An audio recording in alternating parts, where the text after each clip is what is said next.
Sometimes the past whispers to us through seemingly inanimate objects. A photograph, for example. Salem, 1904. A family smiles for the camera, but the youngest child doesn't. Something trembles in his eyes as if he's seen a truth the adults around him don't dare name. Years later, when diaries, police records, and even secret underground rooms are found, the question becomes clearer. Who was really behind the camera? And why are there children who never come back? As you sit here listening, I wonder, where in the world are you? Perhaps far away or right near Salem. Wherever you are tonight, we open the door to the past to hear what it whispers. On a sultry Tuesday morning in September 2024, at the Smithsonian National Museum of American History, an old photograph arrived in the office of Dr. Margaret Chen, curator of early American photography. With ritualistic care, she lifted the photograph from its protective envelope. At first glance, it was unremarkable. A family portrait taken in 1904. The father, immaculate in a dark wool suit, had a neatly waxed mustache. The mother wore an Edwardian dress with puffed sleeves and a high collar, the standard for women's fashion at the time. 3 children sat on an ornate Victorian sofa. An older boy and a younger girl wore solemn expressions, the same immobile, expressionless look often seen in photographs from that era. Another gift from the Hartwells. James, Dr. Chen's assistant, said as he took notes. The accompanying paperwork said the photograph had been found in a trunk in the family's old home in Salem, Massachusetts. The donor believed it was related to an ancestor who had owned a photo studio there. Dr. Chen nodded slightly, beginning the familiar process. She placed the photograph under a magnifying glass, examining each crack, examining the printing technique. The photo was so well preserved, the sharp details suggested it was the work of a talented photographer with quality equipment. But when the magnifying glass moved to the youngest child's face, a boy of about 6, her breath caught. In contrast to the quiet dignity of his older siblings, the boy's face was frozen in an expression of horror. His eyes were wide open, his small mouth slightly open as if he were caught in a scream. In the old sepia-toned photograph, the fear was so vivid it sent goosebumps down her spine. "James," she called softly, her voice heavy. "Come and see." When James peered through the magnifying glass, the assistant's face paled instantly. For this was not the startled expression of a child frightened by the sound of a camera. No, this was a fear so deep, so mature, it was almost impossible for a young mind to see. The boy's eyes were not directed at the lens, but to the right, exactly where the photographer was standing. "Look closely," Dr. Chen whispered. "This expression is not ordinary fear. This child is afraid of the person taking the picture." The more he looked, the more horrifying the details became. The tiny hands gripped the edge of the sofa so tightly that their knuckles turned white. The body tensed, leaning slightly away as if trying to retreat out of the camera's reach. Meanwhile, the parents and siblings sat motionless, completely unaware of the horror right next to them. "We need to find out more about this photographer," Mrs. Chen whispered. "This photograph is more than a simple portrait. The child is not posing. She is afraid for her life." The embossed stamp on the back of the photograph read, "E. Blackwood Photography Studio, Salem, Massachusetts." A name rang in her mind like a chilling echo. It was not the photograph, but the person behind the lens that needed to be found. The very next day, Dr. Chen began digging into the Salem Historical Society's archives. The name emerged Ezra Blackwood. He ran the studio from 1898 to 1905, famous for his portraits of families, especially children. The records recorded remarkable success. But beneath the accolades, a string of disturbing details gradually emerged. The old local newspapers, when flipped through, whispered a different story. More than once after leaving Blackwood's studio, children disappeared. In the October 1903 issue of the Salem Evening Herald, a small item stunned Dr. Chen. It reported the disappearance of an 8-year-old girl, Lucy Morrison, whose family had taken her to Blackwood's studio for a photo shoot, just days before she vanished without a trace. The following pages only added to the grim atmosphere. Other families began reporting strange behavior from their children after visiting Blackwood's studio. Some refused to talk about what had happened in the studio. Some cried silently at night.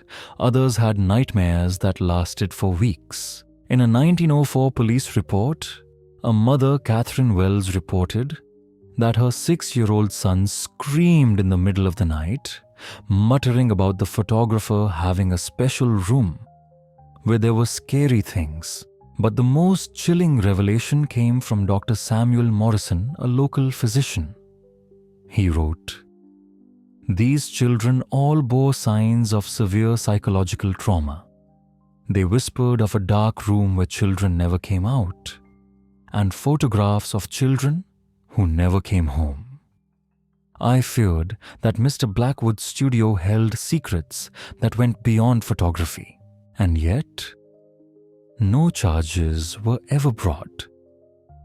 Adults of the time easily dismissed it all. They assumed it was just childish imagination or a child's natural fear of the new photographic technique. But Dr. Chen noticed one detail: the complaints abruptly ended in late 1904. That was when the photograph in her hand was taken. And then just a few months later, Ezra Blackwood closed the studio permanently, citing personal reasons. With genealogist Sarah Martinez, Dr. Chen began piecing together the facts. The names of the children who had visited the studio were compared with death and missing persons records in Salem. And from there, a terrible picture gradually emerged. In the short 2 years of 1903 to 1904, 7 children disappeared after entering Blackwood's studio. The weeks and months between each disappearance prevented the police from seeing the connection. But now looking back, it all seemed like a series of footprints leading straight to the threshold of the studio. Lucy Morrison disappeared in October 1903. Then, Timothy Walsh in December. Margaret O'Brien the following February. In each case, the families had paid for the portraits, but they were never delivered. Blackwood often claimed technical faults or lost film. What was most chilling, he often insisted on photographing the children alone. Parents were sent away so the children could be more natural in front of the camera.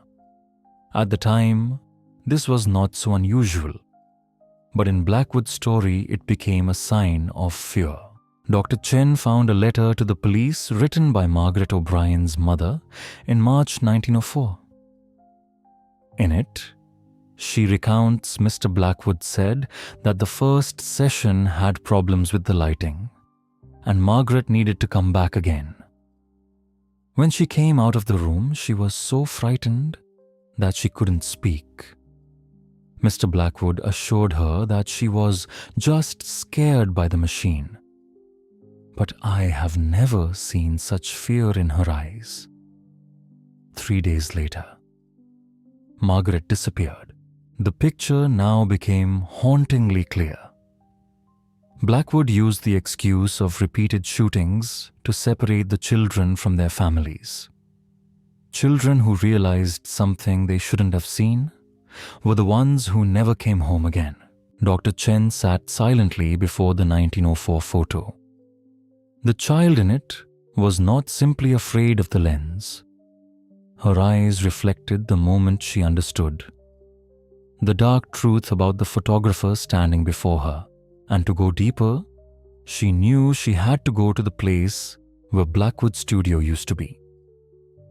Today, it's just a small bookstore on Federal Street in Salem. But what had those walls seen? The current owner, Eleanor Hastings, bought the building in 1987. She knew from the beginning that it had been a photography studio. But there was one detail in the story she shared with Dr. Chen that sent a chill down everyone's spine.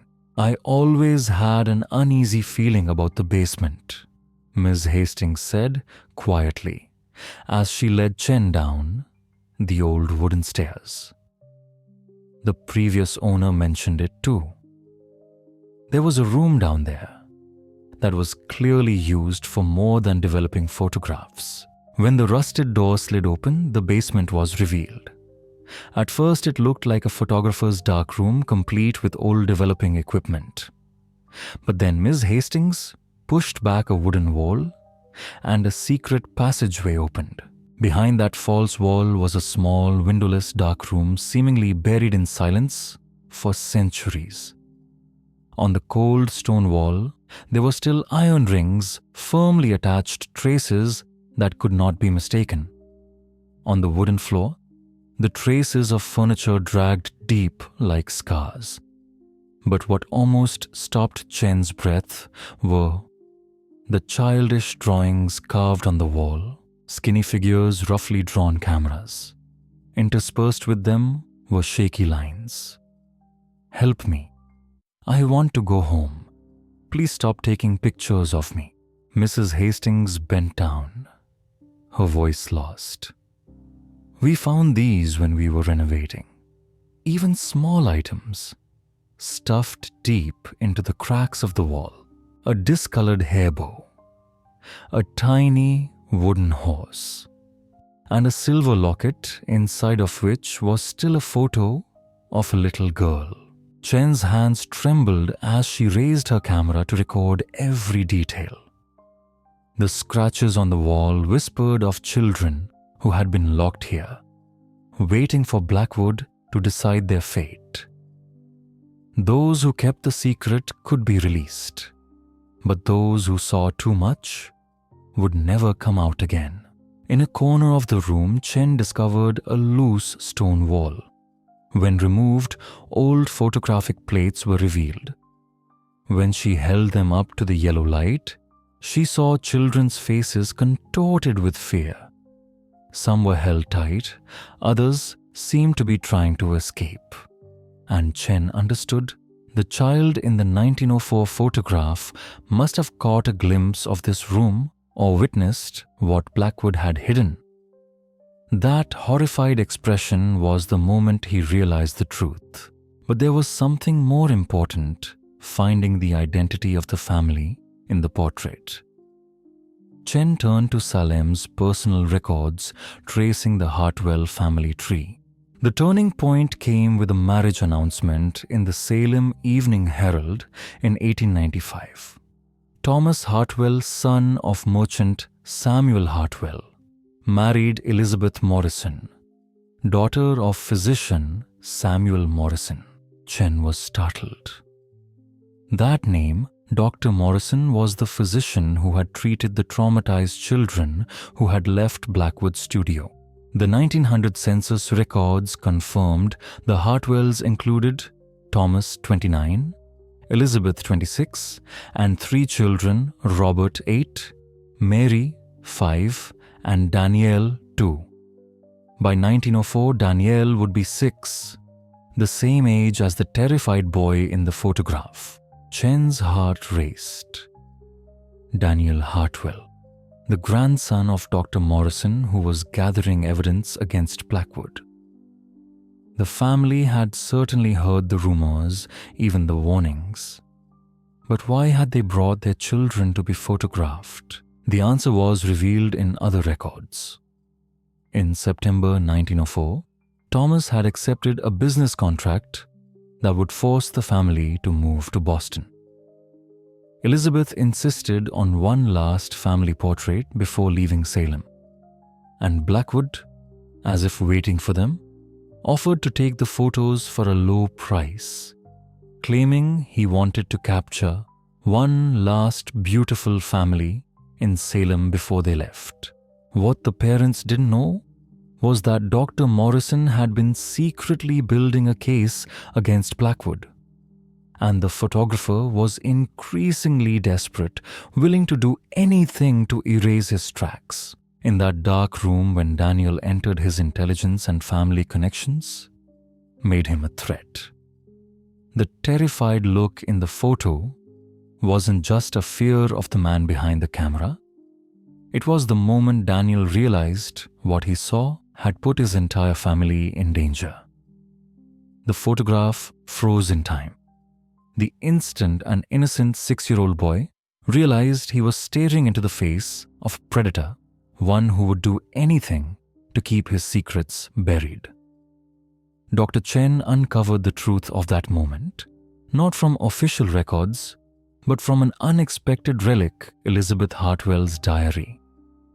Preserved in family papers and donated alongside the photograph, her entries from September 1904 revealed the dark reality hidden behind a seemingly ordinary family portrait.